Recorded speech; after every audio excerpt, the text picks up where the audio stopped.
Community support, அதாவது இந்த ஊழியத்து நிமித்தமா, இந்த இயேசு கிறிஸ்துவின் விடுதலை ஜெப ஊழியத்தை நீங்க தொடங்கி எத்தனை ஆண்டுகள் நடத்துனதுல, இந்த ஊழியத்து நிமித்தமா மக்களுக்கு ஏற்பட்ட இம்பாக்ட், சமுதாயத்துக்கு ஏற்பட்ட இம்பாக்ட், இல்ல இந்த ஊழியத்து நிமித்தமா நீங்க என்ன மாதிரியான வளர்ச்சிகளை, இல்ல மற்றவர்களுக்கு என்ன மாதிரியான வகையில இது பிரயோஜனமா இருந்துச்சு அப்படின்னு ஏதாவது நீங்க சொல்ல முடியுமா? இந்த ஊழியத்தின் நிமித்தமாய் பாத்தீங்கன்னா, ஒரு கிராமம்னு சொல்ல முடியாது, ஒரு பகுதியில பாத்தீங்கன்னா நாங்க வாடகை வீடுதான். அப்போ ஒரு வீடை காலி பண்ண வேண்டிய சூழ்நிலை வந்துச்சு.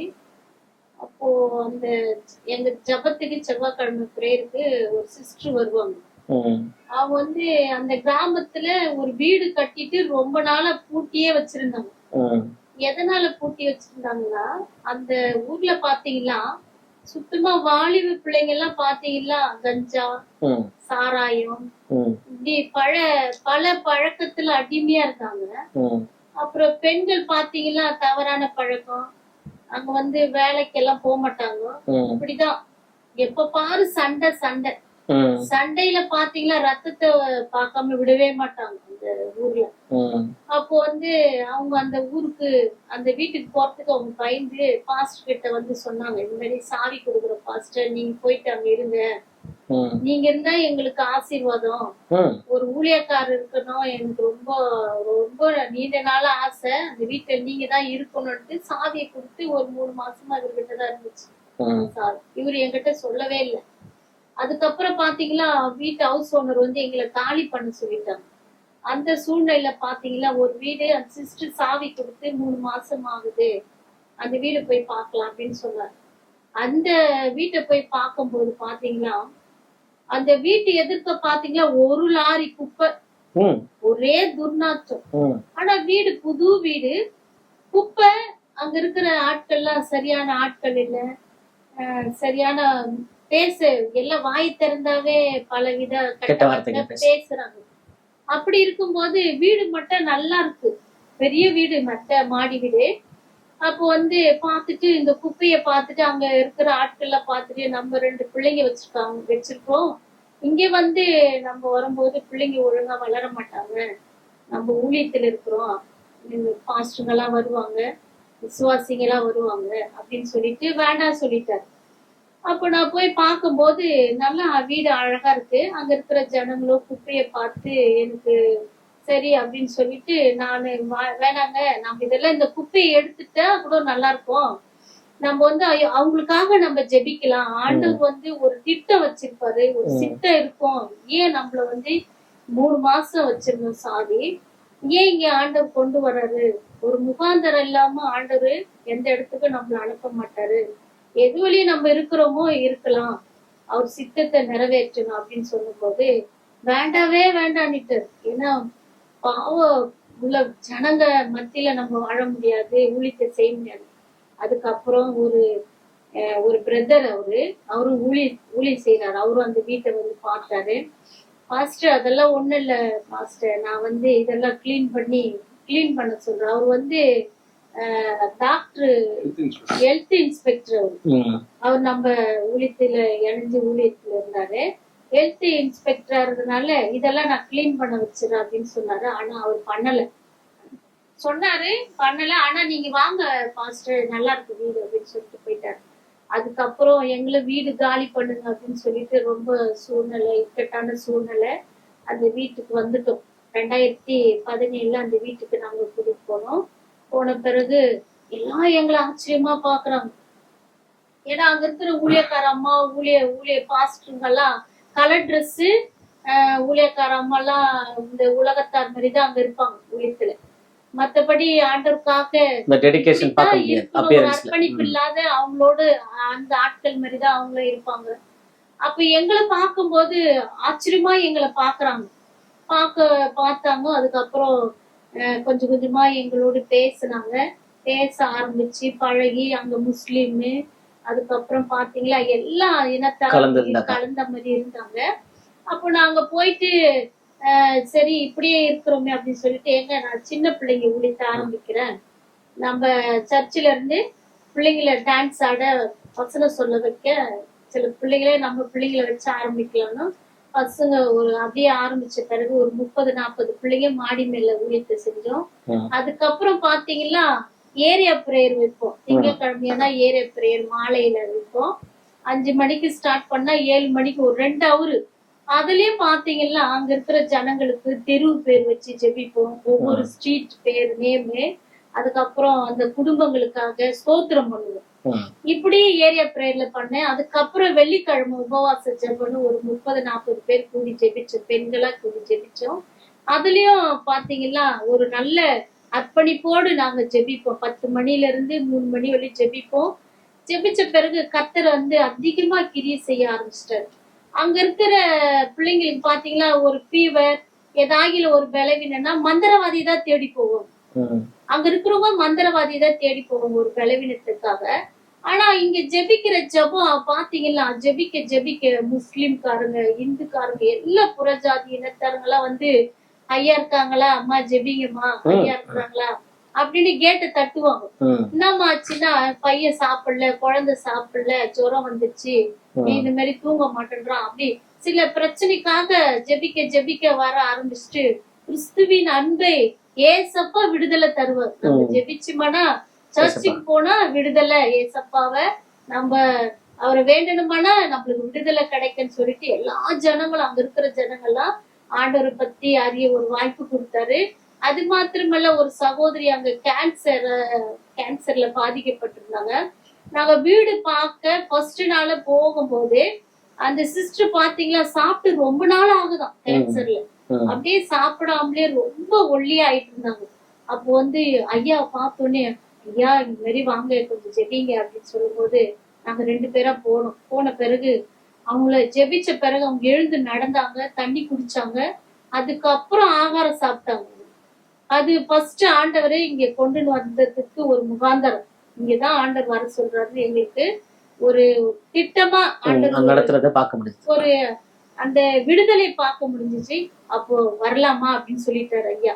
அதுக்கப்புறம் பாத்தீங்களா எல்லாரும் இயேசுவை ஏத்துக்கிட்டு அந்த கிராமத்துல நாங்க போய் நடந்து போனோம்னா எழுந்து சோத்திரம் பண்ணுவாங்க. சோத்திரம்னா என்னன்னே தெரியாது. ஆனா ஐயா சோத்திரம், அம்மா சோத்திரம். நான் வெளியே கேட்டு திறந்து வெளியே, அம்மா எங்க போறீங்க, கடைக்கு போறீங்களா, கொடுங்க நான் தண்ணி எடுக்க. அப்படி கிறிஸ்துவின் அன்பு அந்த கிராமத்துல அதிகமா பரவிட்டு அந்த கிராமத்துல பாத்தீங்களா 30 பேர் பெண்களா கூடி ஜெபிச்சோம். அந்த 30 பேரும் இயேசு கிறிஸ்து விடுதலை சபையில ஊழியத்தை செய்யறாங்க. அந்த பெய்த் அந்த ஜபத்தின் வல்லமை ஆண்டவர் கிரியை செய்து அவங்களை பலப்படுத்துறாங்க. அநேக பெண்கள் குடும்ப காரியங்களை குறிச்சு வந்து சொல்லுவாங்க, அழுதுகளே சொல்லுவாங்க, அம்மா ஒண்ணும் கிடையாது, நம்ம ஜெபிக்கலாம், மாறிடுவாரு அப்படியே சொல்லி பாத்தீங்களா ஒரு பிரதர் பாத்தீங்களா எத்தனையோ வருஷமா குடிச்சிட்டு இருந்தாங்களாம். அவங்க அந்த சிஸ்டர் வந்து ஒரு நாள் வந்து அம்மா இது மாதிரி குடிக்கிறாருமா, சர்ச்சுக்கு வராரு குடிக்க, அதெல்லாம் ஒண்ணு இல்ல சிஸ்டர், அதெல்லாம் ஒரு அசுத்தாவிதான், ஏன் அழுவுறீங்க, அழவே அழாதீங்க, ஆண்டவர் விடுதலை தருவாரு. அவங்களை பலப்படுத்தி அப்படியா ஜெபிக்கும் போது இன்னைக்கு அவரும் அந்த குடும்பமும் ஊழியம் செய்யறாங்க. இப்படி ஆண்டவரு அங்க கொண்டு போய் அந்த ஊர்ல ஏசு இன்றைக்கும் ஜீவிக்கிறார். ஜெபிச்சுமானா ஒரு விடுதலை அப்படின்னு சொல்லி அந்த ஊர் மக்கள் அறிஞ்சுக்கினாங்க. இப்ப பாத்தீங்களா ஏதாவது ஒரு ஜபம்னா அந்த ஊர்ல இருந்து பாதி பேர் வருவாங்க, வர ஆரம்பிச்சிட்டாங்க. அந்த சமுதாயத்துல ஒரு பெரிய இம்பாக்ட் வந்து இந்த மினிஸ்ட்ரி வந்து உண்டாக்கி இருக்கு. இந்த இயேசு கிறிஸ்து விடுதலை சபை ஒரு மாற்றத்தை உண்டாக்கி இருக்கு. பேரை மகிமைப்படுத்தும்படியா அந்த கிராமத்துல தெரிஞ்சு ரொம்ப சந்தோஷம். அநேக வராங்க. அது மாத்திரம் போற இடமெல்லாம் ஆண்டவர் ஒரு மாற்றத்தை தான் கொண்டு வந்துட்டு இருக்காரு. சண்டை போடுறவங்க, குடிக்கிறவங்க. சபையில எவ்வளவு பேர் வந்து இன்னைக்கு வந்து வராங்கம்மா நம்ம சபையில? இப்போதைக்கு எவ்வளவு பேரு பாஸ்டர் பிளஸ் ஆகி போயிருப்பாங்க, விடுதலை வாங்கி போயிருப்பாங்க. பேரு விடுதலைக்காக வந்தாங்க. இப்ப குடும்பமா அவங்களும் சபை வச்சு நடத்துறாங்க. அதான் அடுத்து ஐயா நெக்ஸ்ட் ஐயா தான் கேட்கணும்னு இருந்தேன். இதுல எல்லா ஊழியர்கிட்டையும் கேட்கிற ஒரு கேள்வி, ஏன்னா ஒரு திருச்சபை, ஒரு சபை, அது வந்து எத்தனாயிரம் பேர் நாங்க வந்து கொண்டிருக்கிறோம் என்பது நிமித்தம் பெருமிதம் கொள்ளக்கூடாது.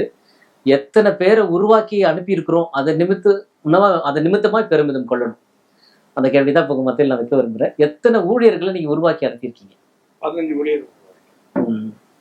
10 வருஷம் சாதாரணமா வந்து விசுவாசியா வருவாங்க, வியாதியா வருவாங்க, ஆட்டோ டிரைவரா வருவாங்க, கடன் பிரச்சனை வருவாங்க. ஏசப்ப செஞ்ச ஊழியம் என்னன்னா சீசிஸ்து ஊழியம் அவர் செஞ்சார், உருவாக்கினார். அது போலதான் தம்முடைய ஊழியத்தை அவரோட முடிக்காம அது 12, 70, 120 அப்படி உருவாக்கினார். அது போல அவங்க இங்க வரும்போது வியாதியில, கடன் பிரச்சனைல, மந்தத்தினால பாதிக்கப்பட்டு இப்படி வந்தவங்க எல்லாம் இந்த சத்தியத்தை புரிஞ்சுக்கிட்டு என் கூடவே இருந்து என் மேல இருந்த அந்த அபிஷேகம் எப்படி இயேசு கிறிஸ்து மேல இருந்த அந்த அபிஷேகம் பேதுரு மேல வந்ததோ, எலியாவின் இந்த அபிஷேகம் எப்படி எலிசா மேல வந்ததோ, அதே போலதான் என் கூடவே இருப்பாங்க. என்னுடைய யோசனை என்னன்னா, என்னோட போயிடக்கூடாது. ஒரு மாவட்டத்துக்கு ஒரு ஊழியக்காரன், ஒரு வரம்பற்ற ஊழியக்காரன் இருந்தா அந்த மாவட்டத்துக்கு அவன் திறப்புல நிற்பான். அப்படிதான் என்னோட போயிடக்கூடாதுன்னு தான் என்னுடைய ஆழ்ந்த சிந்தனை. இப்படி கர்த்தர் இந்த குறுகிய திருச்சபை, அதுக்கு முன்னாடி நான் சுவிசேஷனா இருந்து கர்த்தர் என்னை முழு நேர ஊழியத்துக்கு அழைத்தார். 2013ஆம் ஆண்டு ஜனவரி 20ஆம் தான் எனக்கு சபை ஊழியனா எனக்கு பயம். சுவிசேஷம்னா பிரச்சனை கிடையாது, மாடு மெச்சமா போல போட்டமா வந்துட்டே இருக்கலாம். ஆனா சபை என்பது உத்தரவாதமான ஒரு ஊழியம். ஆனாலும் இந்த சபை ஊழியத்துல ஆரம்பிக்கும் போது கர்த்தர் அநேகரை உருவாக்கினா. இன்னைக்கு ஏசப்படி கிருபையில 40 சண்டே கிளாஸ் டீச்சர் இருக்கிறாங்க. 15 ஊழியக்காரர்கள் உருவாக்கி அவர்கள் சபைகளை நடத்த ஹரியானா, பஞ்சாப், மற்றும் டெல்லி, திருப்பூர், ஈரோடு, மற்ற சென்னைகள், இப்படி கர்த்தர் நடத்தி கொண்டிருக்கிறார். அது பார்க்கும்போது அவங்க வந்தது விடுதலைக்காக. ஆனா அவங்க அறுவடையாளர்களாக மாத்திருக்கீங்க. கர்த்தர் மாத்தி இன்னும் அநேகரை அப்படி எழுப்பணும்னு தான் என்னுடைய ஆசையும் வாஞ்சியும் இருக்கு. அநேகர் கர்த்தர் உருவாக்கிட்டு தான் இருக்கு. ஏன்னா இந்த ஊழியம் என்னோட போயிடக்கூடாது.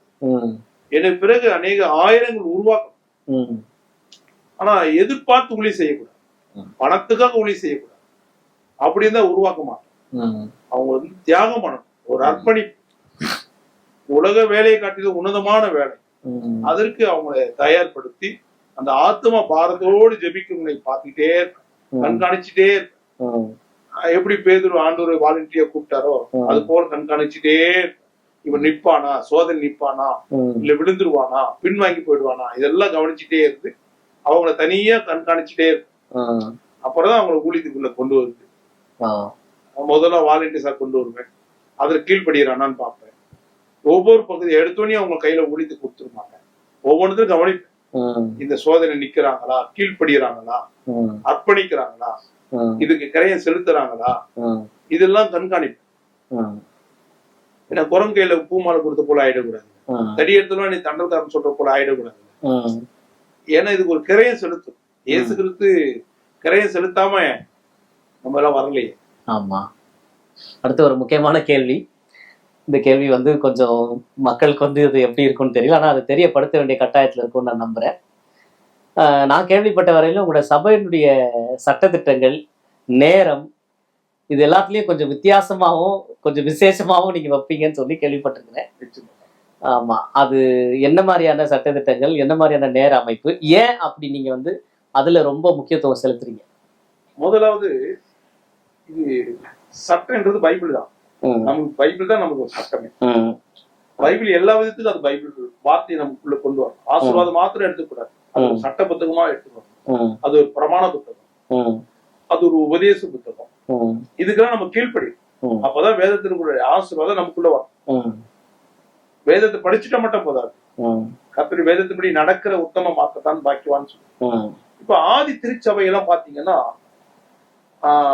ஆரம்பத்துல இருந்த ஊழியங்கள் பாத்தீங்கன்னா அவங்க நேரமே கிடையாது. நம்ம ஒரு எடுத்துக்காட்டு சொல்ல பாத்தீங்கன்னா, ஆண்டவராகிய இயேசு கிறிஸ்து அவர் ஊழியம் செஞ்ச நாட்கள்ல உபதேசம் பண்ண இடத்துல வனாந்தரத்துல மக்களை கொண்டு போய் நயங்காட்டி கொண்டு போனான்னு சொல்லுது. ஆனால் அவர் புசிக்காமல் குடிக்காமல் மக்களை 3 நாள் வச்சு வாட்டி கொடுத்தார். அப்போ மக்களுக்கு சாப்பாடு, உணவை காட்டிலும் தூக்கத்தை காட்டிலும் வார்த்தை தான் முக்கியம் போது அவர் அங்க நம்மளுக்கு ஒரு எடுத்துக்காட்டா ஒரு முன்மாதிரியை காண்பித்திருக்கிறார். ஆனா இன்றைக்கு ஆதி திருச்சபையினுடைய அந்த அன்பு இன்னைக்கு தனிஞ்சு போச்சு. எனக்கு தெரிஞ்சதெல்லாம் பாத்தீங்கன்னா 9 மணிக்கு தான் சபையை ஆரம்பிப்பாங்க, அதுக்கு முன்னாடி எல்லாம் ஆரம்பிக்க மாட்டாங்க. எனக்கு நினைவு தெரிஞ்ச நாட்கள் ஆரம்பிச்சுட்டு 12:30 மணிக்கு முடிப்பாங்க. ஆனால் இன்னைக்கு காலகட்டத்தில் பாத்தீங்கன்னா 1 ஹவர்ல சர்வீஸ் முடிச்சிடறாங்க. அப்ப அப்ப வேதம் என்ன சொல்லி தருதுன்னா கலாத்தியர் 1:10 நீ மனுஷனியா தேவனையா யாரை நாடி போதிக்கிறான், யாரை பிரியப்படுத்துகிறான் நாங்க ஒரு கேள்வி கேட்கிறான். அப்போ நான் வந்து மனுஷனுக்கு ஊழியம் செய்வாங்க, கர்த்தருடைய ஊழியம் செய்யற வேலைக்காரன். அப்ப நான் அவரை தான் பிரியப்படுத்தணும். அப்போ ஏசாயா 58:13 என்ன சொல்லுதுன்னா, என் பசுத்த ஓய்வினாலே உனக்கு இஷ்டமானது செய்யாத, உன் சொந்த பேச்சு பேசாத, உன் கால விலக்கு, அந்த நாள் மகிமுள்ள நாள் என்று என்னன்னு சொல்லுங்க. அப்ப அந்த நாள் தான் சொல்லுங்க, நேரம் கொடுக்கல. அப்ப 6 நாள் வேலை செய், ஒரு நாள் அவரை மகிமைப்படுத்தி ஆராதிக்க துதிக்க தான் அந்த ஒரு நாள் நமக்கு கொடுத்திருக்கிறார். பழைய ஏற்பாட்டு காலத்துல வந்து சனிக்கிழமை 7வது நாள். புதிய ஏற்பாடு காலத்துல பார்த்து இயேசு கிறிஸ்து வந்த பிறகு அது வாரத்தின் முதல் நாள். அப்ப முதல் நாள்ன்றது அவருக்கு கொடுக்கணும், முதன்மை அவர் கொடுக்கணும், அந்த நாளை கொடுக்கணும், அந்த நேரத்தை கொடுக்க கூடாது. நம்ம அவருக்காக கொடுக்கறதா முக்கியம். அப்ப அந்த நாளை கொடுக்கும் போது மீதி இருக்கிற நாட்கள் எல்லாம் கர்த்தர் நமக்கு கிருபையும் ஆசீர்வாதத்தையும் நம்மளுக்கு தருகிறார். அப்ப நான் மக்களை கர்த்தருடைய வார்த்தை கொடுக்கணும். அப்ப வெளிநாட்டுல எப்படி அங்க விடுதலையோடு இருக்கிறாங்க, ஏன் ஆசீர்வாதமா இருக்கிறான்னு கவனிச்சு பார்க்கும்போது, நான் அநேக தேசங்களுக்கு மாநிலங்கள் நான் போய் பார்க்கும்போது நின்னு தேவனை ஆராதிக்கிறாங்க, மணிகணக்க நின்று ஆராதிக்கிறாங்க. ஆனா நம்ம இங்க வர்ஷிப் ஆராதனைன்றது ஒரு 10 நிமிஷம் கூட கிடையாது. அப்ப அவர் ஆராதனை பிரியப்படுகிறதுக்கு நீ ஆராதிக்க முடியல. ஆனா இங்க இயேசு கிறிஸ்து விடுதலை சபையில அப்படி கிடையாது. முதலாவது டைமிங் கீப் பண்ண, உள்ள வர்றதுதான் டைமிங், போகிறது டைமிங் கிடையாது. உள்ள வந்து 9:30 வந்துடும். அப்ப 9:30 உள்ள வந்துட்டு பிறகு 9:31 கதவு சாத்திருக்கு. அங்க எவ்வளவு தூரத்துல வந்தாலும் எனக்கு அது கவலை கிடையாது. நீ தேவனுக்கு ஒண்ணு நைட் வந்து தங்கிட்டு நைட் வந்து மெயின் கேட்டை இழுத்து பூட்டிடுவீங்க. ஆமா, கர்த்தருடைய வார்த்தை கூட கேட்க கூடாது. ஒரு பிள்ளை அப்படிதான் மயிலாப்பூர்ல வந்து அவங்க மாமியார் குடும்பம் எல்லாமே இந்துக்கள் குடும்பம். அந்த குழந்தை பிரதிஷ்டை பண்றதுக்காக கூட்டிட்டு வந்தாங்க. குழந்தை இல்லாம வந்து ஜெபிச்சு குழந்தை கர்த்தர் கொடுத்தாரு. மயிலாப்பூர்ல இருந்து வரணும் டிராபிக். ஆனா பாத்தீங்கன்னா லேட்டு 31 வந்துட்டாங்க.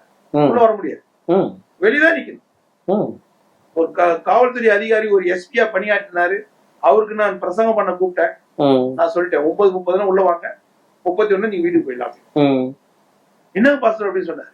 அவர் வண்டலூர்ல எஸ்பியா இருந்தாரு. அப்போ அங்க இருந்து அவருக்கு ரூட்டுன்னு தெரியாது. ஆனா நான் சொல்லிட்டேன் 9:29 மூச்சு வாங்க மேல ஓடிவாரு. அவர் உலகத்துக்கு தான் அதிகாரி, தேவனுக்கு எல்லாருமே ஒரே சமம். அவருடைய பிள்ளைகள் அந்த பழக்கத்தை நம்ம கொண்டு வரோம். அந்த ஒழுக்கத்தை கொண்டு வரும். வந்து நம்ம பயப்படுற பயத்தை கொண்டு வரும், நடுக்கத்தோடு பயத்தோடு கர்த்தரை ஆராதிக்கின்றது நம்ம முதலாவது பேசிக்கல. நம்ம பிள்ளைகளை சரியான வழியில் நம்ம நடத்தணும். பிள்ளையான நடத்த வேண்டிய வழியில் நடத்த, அது முதிர் வயதில் விடாதுன்ற, அது குடும்பத்துக்கு மாத்திரம் கிடையாது, அது சபைக்கும் உண்டு. 4 பாட்டு பாடுவோம். அதுக்கு அடுத்தது சங்கீத தியானம். சங்கீத தியானம் முடிச்சிட்டு பிறகு சாட்சிக்கு வந்து கண்ட்ரோல் கிடையாது, அன்லிமிட்டட்.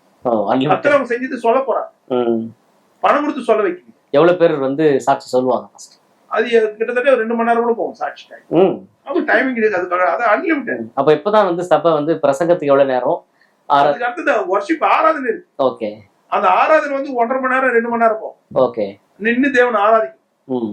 அதுக்கு அடுத்தது பிரசங்கம். அது 1 மணிக்கு ஸ்டார்ட் பண்ணலாம், 1:30 மணிக்கு ஸ்டார்ட் பண்ணலாம். அது முடிக்கிறது 3 இருக்கலாம், 4 மணி ஆகும். அவ்வளவு நேரம் மக்கள் உட்கார்ந்து கேட்பாங்க. 9 மணிக்கு ஆரம்பிச்சு அப்ப நீங்க வந்து 4 மணி வரைக்கும் சபை நடக்கும்.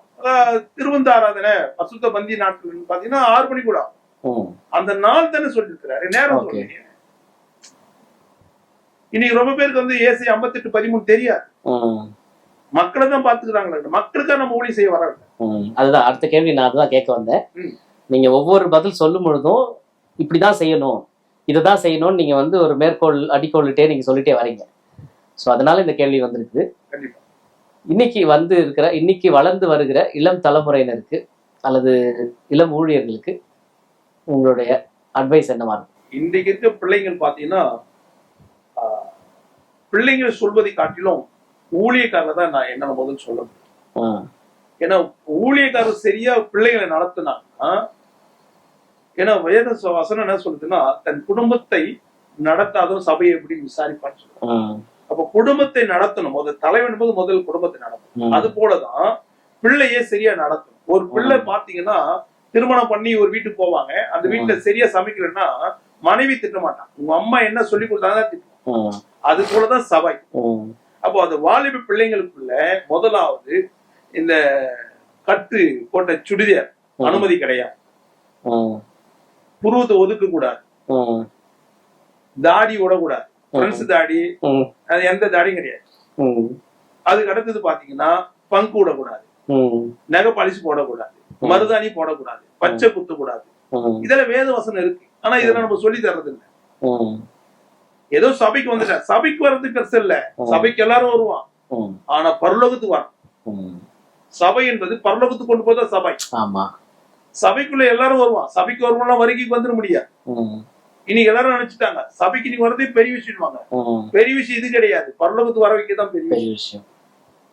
அப்போ தேவனுக்கு பிடிக்காத அசுத்தமான காரியத்தெல்லாம் நம்ம விலைக்கு சொல்லி கொடுக்கறதுக்கே எனக்கு டைம் போதல. ஏன்னா இன்னைக்கு வாலிப பிள்ளைகள் வந்து இன்னைக்கு அநேக காலத்தில் இடறி போகிறாங்க. அப்ப அந்த பிள்ளைகளை சரியான வழியில நடத்துறதுக்கு முதலாவது ஊழியக்காரன் தேவ சமூகத்தில் உட்கார்ந்து தேவனுடைய வார்த்தை கேட்டு பிள்ளைய சரியா நடத்தணும். ஆனா இன்னைக்கு என்ன சொல்றாங்க, பிள்ளை எதனா சொன்னா அடிச்சுட்டா பிள்ளைங்க வந்து வீட்டை விட்டு ஓடிடுமோ, அது போல பயம் வந்து ஊழியக்காரனுக்கு இருக்கு. வீட்டை விட்டு ஓடாது, சபையை விட்டு ஓடாது. அதுக்குதான் சொல்றாரு மதியினத்தை அகற்றுவதற்கு என்ன தேவை, பெரம்பு. சபையில எப்பயுமே பெரம்பு இருக்கும். அப்ப பெரம்பு தான் முக்கியம் மதியினத்தை அகற்றுவதற்கு. இன்னைக்கு ஒழிக்கணும். சபைக்குள்ள கள்ள காதல் வந்துருக்கு, காதல் தொடர்பு இருக்கு. சபைக்குள்ள பாத்தீங்கன்னா ஒரே பொண்ணுக்கு ஒரே பையனுக்கு சபைக்குள்ள என்ன கிடையாது, திருமணத்துக்கு அனுமதி கிடையாது. இங்க சகோதரன் சகோதரி தான் பழகுறாங்க. நடக்கிறது பால் மாறிக்கிட்டு சித்தப்பட்ட பொண்ணு எடுத்து போல இருக்க கூடாது. நம்ம சபையில அதெல்லாம் கிடையாது. சபை ஆரம்பிக்கும் போது அந்த பிரமாணத்தை கொண்டு வந்துட்டேன். அதே போல பாத்தீங்கன்னா வாலிப பையனோ வாலிப பொண்ணு சபையில பேசினா உடனே சபை விட்டு நிறுத்திடுவேன். ஏன்னா சபைன்றது ஒரு பரிசுத்தமான ஒரு இடம். அங்க வந்து அதே போல வந்து ஒழுங்கினமான இந்த லெகின்ஸ் போட்டு வர்றது, டிஷர்ட் போட்டு வர்றது, இதுக்கெல்லாம் உள்ள அனுமதி கிடையாது. சின்ன குழந்தைகளுக்கு பெரிய பெரிய ஒயிட் துணி தான் போடும், வெண்வஸ்திரத்தை தரித்து கொண்டுதான் வேதம் சொல்லும். அப்படிதான் நாங்க கொண்டு வருவோம். லிப்டிக் அடிக்கிறது இதெல்லாம் உள்ள அனுமதியே கிடையாது. பூ வச்சுட்டு வர்றது, ஆள்ல கொலுசு போட்டு வர்றதெல்லாம் கிடையாது. இது சபை. சபைன்னா இப்படிதான் இருக்கணும். சபைக்கு தலைவர் இயேசு, அவர் என்ன விரும்புறாரு அப்படிதான் சபை இருக்கும். ஏன் விருப்பத்துக்கு சபை கிடையாது. ஏன்னா சொல்றது உங்களுக்கு புரியும் இல்ல, புரியுது. அதுதான் நான் வந்து இப்ப இந்த கேள்வி உங்ககிட்ட எப்படி கேட்டேன்னா, இப்ப மற்ற பிற ஊழியர்களுக்கு நீங்க என்ன சொல்ல விரும்புறீங்க? ஊழியர்கள் இப்ப அதுவும் இளம் தலைமுறை ஊழியர்கள் வந்து முதலாவது பணத்தை பார்க்கக்கூடாது, ரெண்டாவது புகழ்ச்சி எதிர்பார்க்கக்கூடாது. தேவன் நம்ம இந்த ஊழியத்துக்கு எதுக்காக வேலையை விட்டுட்டு இந்த ஊழியத்துக்கு வந்திருக்கோம், தேவ சித்தம் செய்யறதுதான் வந்திருக்கோம், தேவனுடைய விருப்பத்தை நிறைவேற்றதான் வந்திருக்கோம். அப்ப தேவனுடைய ராஜ்யத்தை கத்த நம்மளை வேறு பிரித்து எடுத்திருக்கிறார். அப்ப பிரித்தெடுத்த நோக்கம் என்ன? எந்த அழைப்புல வந்தோமோ அந்த அழைப்புல ஸ்டெடியா நிக்கணும். வலது பக்கம் இடது பக்கம் சாயவே கூடாது. பணத்து மேலேயோ பொருள் மேலேயோ கண்கள் போகக்கூடாது. அப்ப ஊழியக்காரன்றது தேவ சமூகத்தில் உட்கார்ந்து தேவனுடைய வார்த்தை வாங்கி மக்களுக்கு தைரியமா பிரசங்கம் பண்ணணும். சத்தியத்தை பேசி சத்ரு ஆனாலும் பரவாயில்ல, சத்தியத்தை மறைக்க கூடாது. இன்றைக்கு இருக்கிற வாலிபர்கள் இன்னைக்கு டென்ட் மாறி வேற விதமான போயிட்டு இருக்காங்க. அதுதான் அவங்க வந்து மனுஷனை பார்த்து போகிறாங்க, கர்த்தரை பார்க்கல. இப்படி போனா இப்படி ஆயிடலாம், அப்படி போனா ஆனா அந்த ஊழியர் ரொம்ப நாளைக்கு போக ஆவியான நமக்கு என்ன சொல்லி தராரு, வசனம் நமக்கு என்ன சொல்லுது, வசனத்தை விட்டுட்டு வெளியே போக கூடாது. அந்த வசனம் இந்த வட்டத்துக்குள்ளதான் இருக்கணும் ஊழியர்கள். அதை விட்டுட்டு போக கூடாது. அழைப்பு இல்லாம எங்க ஓடக்கூடாது. ஆண்டவர் சொல்றாரு, நான் அவன் கற்பித்ததும் இல்லை, அவனுக்கு அனுப்புனதும் இல்லை என்று எரேமியா 23ஆம் அதிகாரத்துல 32வது வசனம் 16வது வசனம் தெளிவா சொல்றேன். ஆனா இப்ப ஆண்டவர் அனுப்பாத இடத்துக்கு இவங்க ஓடக்கூடாது. எனக்கு எத்தனையோ இடத்துல அழைப்பு வரும், நான் எங்கேயும் போக மாட்டேன். ஏன்னா கர்த்தர் சொல்லாம நான் எங்கேயும் போறது வேஸ்ட். ஊழியம் அவருடையது. அவர் எனக்கு என்ன சொல்றாரு அதை தான் நான் செய்யும். ஏன் இஷ்டமா செய்யறதுக்கு ஒண்ணுமே கிடையாது. நீ ஊழியர்கள் தேவனுடைய வசனம் என்ன சொல்லிருக்கு அதைதான் நம்ம ஃபாலோ பண்ண மாட்டோம். மனுஷனை பார்த்து ஃபாலோ பண்ணக்கூடாது. புளியை பார்த்து போன சூடு போட்ட போல சூடு போட்டு அவர் லெவலுக்கு என்னென்ன அழைப்பு இருக்கோ அந்த அழைப்புல தான் ஓடும். நான் அவரை போல ஆகணும், நான் இவரை போல ஆகணும் கூடாது, நான் இயேசு போல ஆகணும். ரொம்ப சந்தோஷம். உங்களோட எதிர்கால திட்டங்கள் என்னம்மா? இந்த இனி ஃபியூச்சர்ல என்ன மாதிரி திட்டங்கள் இன்னும் வச்சிருக்கீங்க? அநேக ஊழியர்களை எழுப்பணும். கர்த்தருடைய வருகை பிந்திருக்குமானால் ஆரம்பம் ஒரு 10 ஏக்கர், அது முடிவு 100 ஏக்கரா கூட ஆகலாம். ஜபசத்தை எப்பொழுது ஜபிச்சுட்டே இருக்கணும். எந்த ஆம்புலன்ஸும் எந்த ஹாஸ்பிட்டல் போக கூடாது. அது நேரம் உள்ள வரணும், அவன் சுகமாயி போயிட்டே இருக்கும். ஏன்னா அப்படி அநேக அற்புதங்கள் ஆண்டவர் எனக்கு வந்து செய்திருக்கிறார். அநேக காரியங்கள் உண்டு. டாக்டரால முடியாத எய்ட்ஸ்ல பாதிக்கப்பட்ட ஒரு சகோதரன், 36 வயசு அவருக்கு. அவருக்கு HIV முத்தி 8 லட்சம் அணுக்கள் டாக்டர் சர்டிபிகேட்டோட. அது வேற தவறான உறவுல வரல, அது மந்தத்தினால ஏவி விட்டு அவர் ஐடி கம்பெனில வேலை செய்யறாரு. அதாவது ஒரு படிக்காத மனுஷன் கிடையாது. அவர் ஐடி கம்பெனில வேலை செஞ்சார். கடைசியா என்னை குறிச்சு கேள்விப்பட்டு கடந்த 2 ஆண்டுகளுக்கு முன்பாக ஜெபித்தோம், கர்த்தர் விடுதலாக்கி. ஒரே ஒரு அணுக்கள் கூட கிடையாது. இப்படி அநேக காரியங்களை என்னால சொல்ல முடியும். அநேகர் எழுப்பணும், கர்த்தருக்காக வைராக்கியம் நிக்கணும். எந்த ஊழியர்கள் கூட பண ஆசை வரக்கூடாது. அது மாத்திரமில்லை, இப்ப வந்து குவார்டர்ஸ், போலீஸ் குவார்டர்ஸ் இருக்கு, எல்லாத்துக்கும் அரசாங்கத்தில் வேலை செய்யறதுலாம் குவார்டர்ஸ். இன்னைக்கு அநேக ஊழியர்களுக்கு வீடு இல்லாம இருக்கிறாங்க. அப்போ நம்ம சபையில ஊழியத்தை உருவாக்கி அவங்களுக்கு நல்ல ஒரு டபுள் பெட்ரூம் போட்டு நல்ல வீடுகளை கட்டி அவங்களுக்கு அதை ஃப்ரீயா கொடுத்து, பிள்ளைங்களுடைய படிப்பு ஃப்ரீயா கொடுத்து, மாசத்துல அவங்களுக்கு ஒரு நல்ல கரை நிறைய, ஏன்னா அவங்க காசு தானே வீடு வீடா போய் சுத்திட்டு இருக்கிறாங்க. மற்றவங்களை ஏமாத்துறதுக்கு காரணம்னா பணம் இல்லாதனாலதான். அவங்க எந்த அழைப்புனே தெரியல, வந்துட்டு பணம் வரல, வீட்டு வாடகை கட்ட முடியல அப்படின்னும் போது அவங்க என்ன பண்றாங்க, உலக காரியமா போய் மற்றவங்களை ஏமாத்துக்கு போல சூழ்நிலை மாறும். அதனால தேவநாம புறஜாதி மத்தியில தூஷிக்கப்படும். அப்ப அவங்களுக்கு தேவையில்லை நம்ம சந்திச்சுட்டா. ஒரு கம்பெனியில வேலை செய்யறோம், 8 மணி நேரம் வேலை செய்யறவங்களுக்கு குவார்டர்ஸ் கொடுக்குறான், சம்பளம் தரான், மெடிக்கல் தரான், வருஷத்துக்கு ஒரு ட்ரிப் லீவ் கொடுத்து வெளியில டூருக்கு அனுப்புறான். இப்படி அநேக தேவைகளை சந்திக்கும் போது உன்னதமான வேலை செய்யற ஊழியக்காரங்க ஏன் நம்ம செய்யக்கூடாது? கர்த்தர் அப்படி செய்யணும். அநேக முதியோர்களுக்கு முதியோர் இல்லத்தை வச்சு செய்யணும். இப்படி அநேக ஏழைகளுக்கு செய்யணும். கர்த்தரை எனக்கு கொடுத்து கொண்டது செஞ்சுட்டு கொண்டுதான் இருக்கேன். வரதா புயல் வரும்போது கூட 9 லட்சம் ரூபாய் பொதுமக்கள் செலவு செஞ்சோம். இப்போ கொரோனால வந்து 7,50,000 செலவு பண்ணும். கர்த்தர் எனக்கு கொடுக்கறதுனா மக்களுக்கு செஞ்சு கர்த்தர் நல்லவர் என்பது ருசித்து பார்க்கணும்னு தான் என்னுடைய ஆசை. அநேக விதவை தாய்களுக்கு மாதந்தோறும் உதவி செய்கிறேன், அநேக பிள்ளைங்களுக்கு உதவி செய்கிறேன். அப்ப இயேசு கிறிஸ்துவனுடைய விடுதலை ஜப ஊழியம், இந்த இயேசு கிறிஸ்துவ விடுதலை சபையினுடைய பங்கு வெறும் ஆன்மீகத்தை தாண்டி சமூகத்தின் மேலையும் அக்கறை உள்ளதாகவும் செயல்படுது. கண்டிப்பா. அப்பதான் இயேசு யாருன்னு உங்களுக்கு தெரியும். இயேசுக்கு நன்மை செய்ய முடியுதான்னு சுற்றி தெரியுதான்னு சொன்னார். அவர் உடனே வந்து மத பிரச்சாரம் பண்ணலையே. அப்போ வந்து நம்ம இப்படி எல்லாம் இயேசுவின் அன்பு எப்படி காட்ட முடியும்? ஏழைக்கு இறங்குறவன் ஏழை என்ன கிறிஸ்துன்னு சொல்லி அவர் பொதுவா தானே சொன்ன, ஏழைகள் தானே சொல்லியிருக்கிறார். அப்ப நான் ஏழையா தானே வந்தேன். 600 வீட்டு வாடகை கட்ட வக்கில்லாம இருந்தேன். என் பையனுக்கு ஒரு சரலாக்கு வாங்கி கொடுக்க கூட தகுதி இல்லாதவனா இருந்தேன். என் மனைவிக்கு 3 வருஷம் ஒரு கட்சி கூட வாங்கி தர முடியாம இருந்தேன். இவ்வளவு கஷ்டத்தின் மத்திய தான் நான் கடந்து வந்தேன். இப்ப கூட அநேக ஊழியர்களுக்கு உதவி செஞ்சு கர்த்தர் எனக்கு கிருபை பாராட்டி இருக்கிறார். இப்ப கூட ஒரு சபையில ரொம்ப கஷ்டப்படுற ஒரு சபைக்கு ஒரு மாசத்துக்கு தேவையானதான மளிகை சாமா, அரிசி, பருப்பு எல்லாம் வாங்கி கொடுத்து வாரம் இனிமேல் நீங்க சாப்பாடு போடுங்க. நீங்க செய்யறதும் நான் செய்யறது ஒரே அப்பாவுடைய வேலை தான் செய்யும். நமக்கு எல்லாம் ஒரே தகவல் தான். சபை பேர் வேறையா இருக்கலாம், பாஸ்டர் பேர் வேறையா இருக்கலாம். ஏன்னா இல்லாதவனுக்கு உதவி செய்யதானே சொல்லியிருக்கிறாரு. எனக்கு வருகிற தசமாகத்துல மக்கள் தசமாக கொடுக்குறாங்க. என் மக்களுக்கு சாப்பாடு எல்லா மீட்டிங்கும் சாப்பாடு போடுறேன். 7-8 காய்கறியோட சேர்த்து சாப்பாடு போடுறேன். மக்களுக்கு தரமான எல்லாமே ஆகாரத்துக்கு கொடுக்குறேன். ஏன்னா வசனம் சொல்லுது. இன்னைக்கு அநேக ஊழியர் ஏன் வளர்றன்னு கேட்டீங்கன்னா, வசனம் சொல்லுது உன் ஆகாரத்தை தண்ணீர் மேல் போடுறது மட்டும் தான் தெரிஞ்சு வச்சிருக்கிறாங்க. ஆனால் தசமாக காணிக்கை பண்டகசாலை கொண்டு வா, அது மூலியமா என் ஆலயத்துக்கு ஆகாரம் உண்டாகுன்னு சொல்றாரு. அப்ப ஆகாரம் யாருக்கு? ஆலயத்துனா யாருக்கு? ஆலயத்துக்கு வரவங்க, மக்களுக்கு. ஆனா இப்ப அவங்களுடைய பணத்தை நான் சாப்பிட்டு நான் கொழுக்கணும் வளர்ந்துட்டு அது பணம் கொடுக்குறதுல மெலிஞ்சிருந்தா எப்படி இருக்கும்? அவங்க என்ன சாப்பிடறோம் அதுதான் நாங்க சாப்பிடுறோம். இதுல எங்களுக்கு வேற்றுமை கிடையாது. காலையில சர்ச்சுக்குள்ள வரும்போது எப்படி ஒரு வீட்டுக்கு ஒருத்தவங்க போனாங்கன்னா அவங்க முதல்ல தண்ணி கொடுக்குறாங்க, ரெண்டாவது டீ கொடுக்குறாங்க, போகும்போது சாப்பாடு கொடுக்குறாங்க. அது போலதான் நாங்க என்ன கொடுக்குறோம், கம்பல்சரி மீட்டிங் எல்லா மீட்டிங்கும் சரி அவங்களுக்கு டீ உண்டு. டீனா அது தனியா சுடு தண்ணி குடிக்கிற போல கிடையாது, நல்ல டீ, நல்ல அருமையா. ஏன்னா அதெல்லாம் அவங்களுடைய காசு, என்னுடைய பணம் சொல்றது ஒண்ணுமே கிடையாது. அதானே சொல்றாரு தாவீது, உம்மிடத்துல வாங்கி உமக்கே கொடுக்கணும்னு சொல்றாங்க.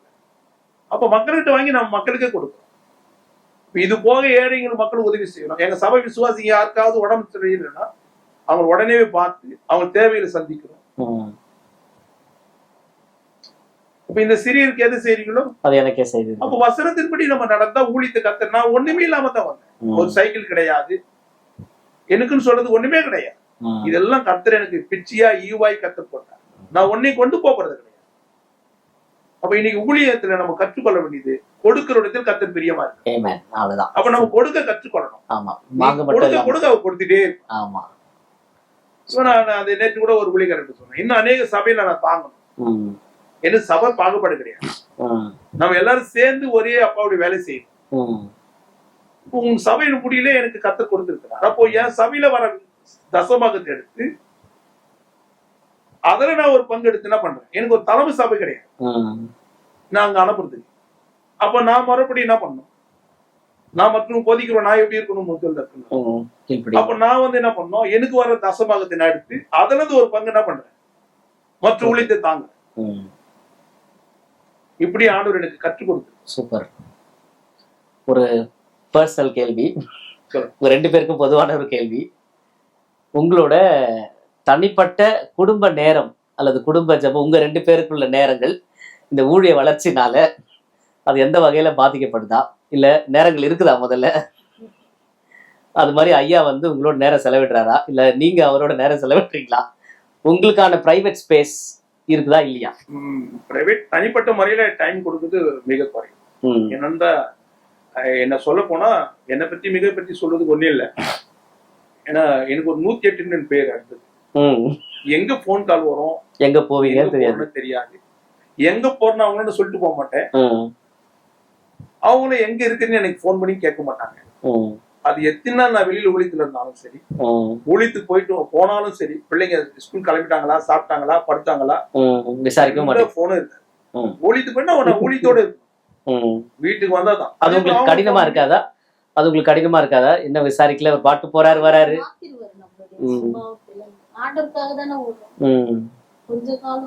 என்னைக்காச்சும் நீங்க வந்து தனிமையா இல்ல அது எல்லாத்தையும் விட்டுட்டு போயிட்டாரு அப்படி நீங்க மாட்டிட்டு இருக்கிறீங்க, நானே பாக்குறேன்.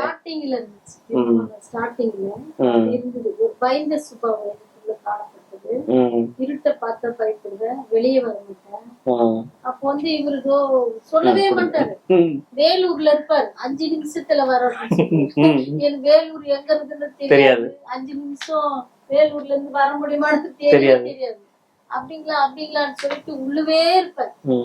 பாத்தீங்கன்னா டக்குனு கரண்ட் கட் ஆயிடும். அப்பதான் ஒரு நாள் நான் முழங்கால் போட்டு, ஆண்டவரே அவர் சிந்தே வரக்கூடாது, எனக்கு பயமும் வரக்கூடாது, நானா இதை மேற்கொள்ளணும், நான் ஒரு ஊழியத்துல நான் டிஸ்டர்பா இருக்கவே கூடாதுப்பா அப்படின்னு சொல்லிட்டு ஒரு நாள் முழங்கால் போட்டு ஆண்டுகிட்ட கேட்ட பிறகு அந்த பயத்தை எடுத்து போட்டாரு.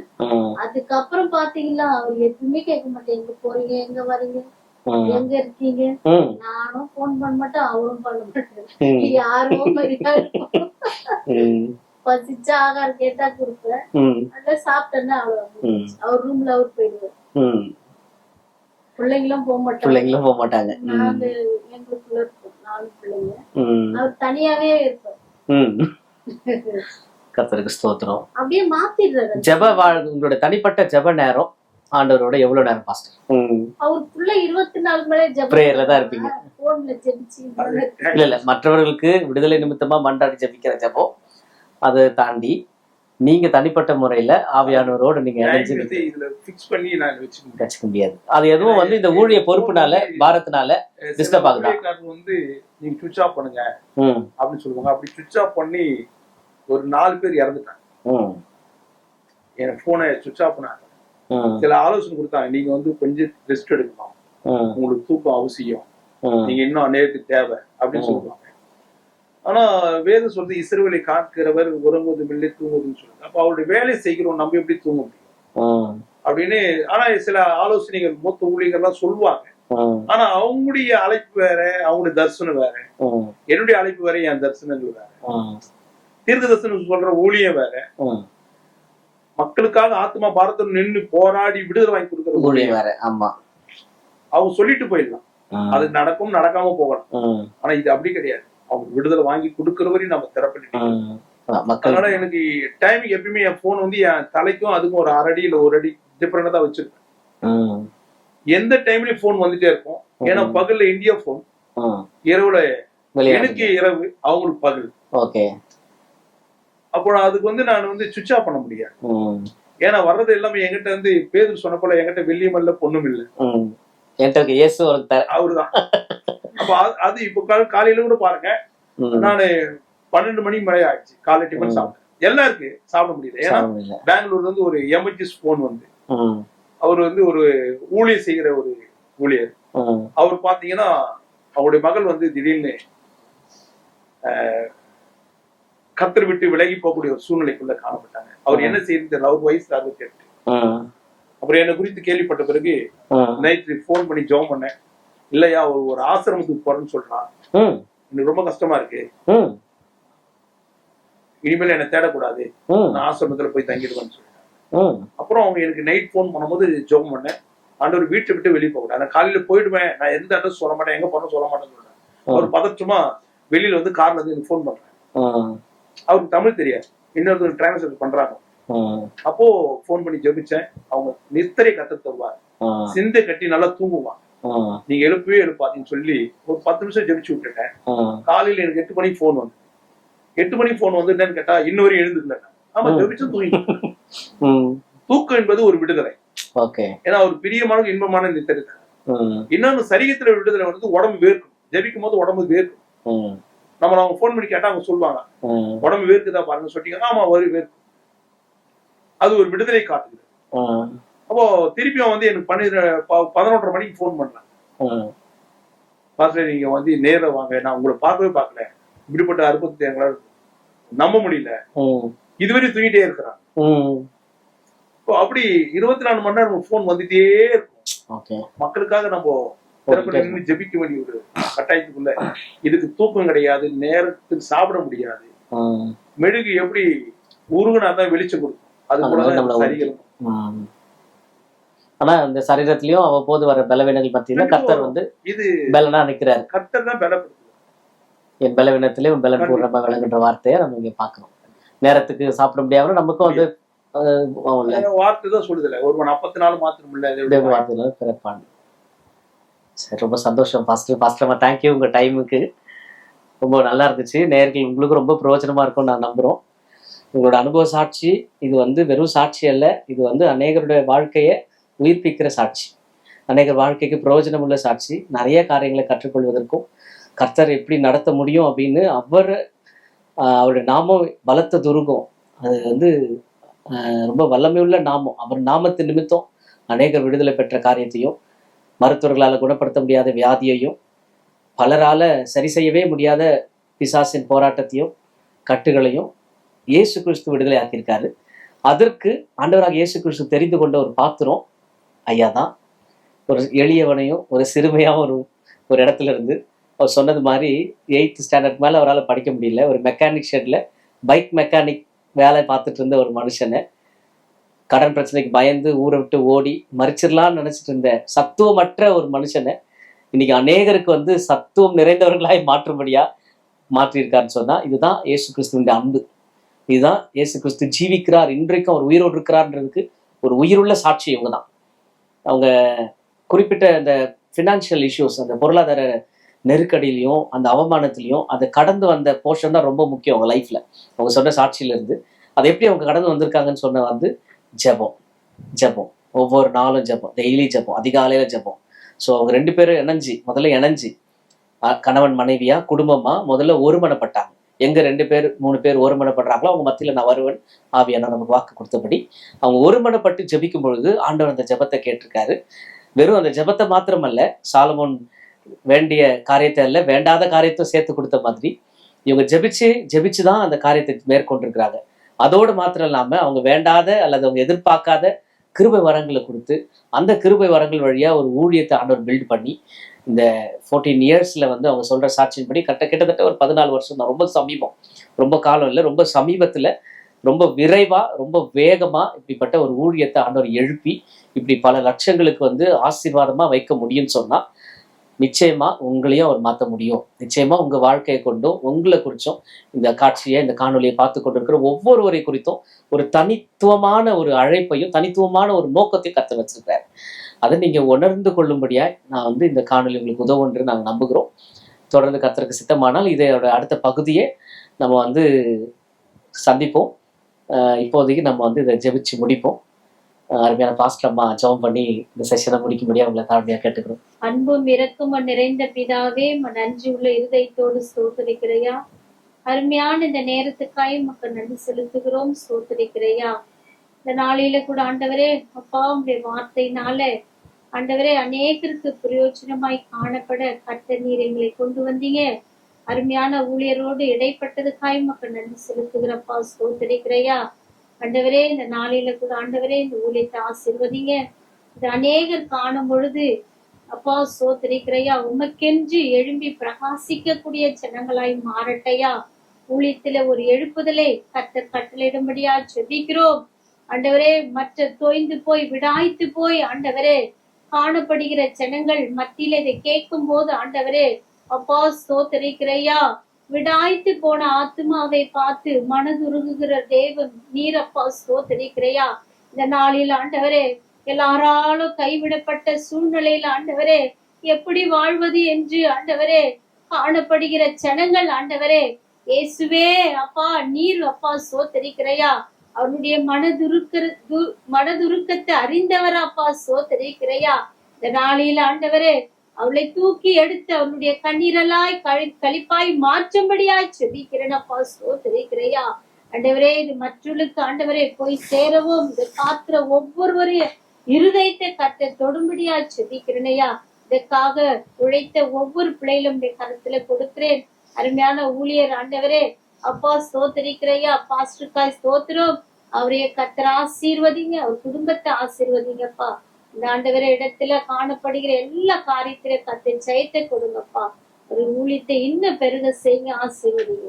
உடைய கரத்துல எங்களை தாழ்த்தி அர்ப்பணிக்கிறோம். எல்லா துதிகன மகிமையாவும் உமக்கே செலுத்துகிறோம். கர்த்தராகிய இயேசு கிறிஸ்து மூலம் ஜெபிக்கிறோம் ஜீவனுள்ள நல்ல பிதாவே. ஆமென். என் ஆத்மாவே கர்த்தரை ஸ்தோத்திரி, முழுமே பரிசுநாமத்தை ஸ்தோத்திரி. என் ஆத்மாவே கர்த்தரை ஸ்தோத்திரி, கர்த்தர் செய்த சகல உபகாரங்களையும் மறவாதே. Praise the Lord, praise the Lord, praise the Lord, praise the Lord. Thank you all of you.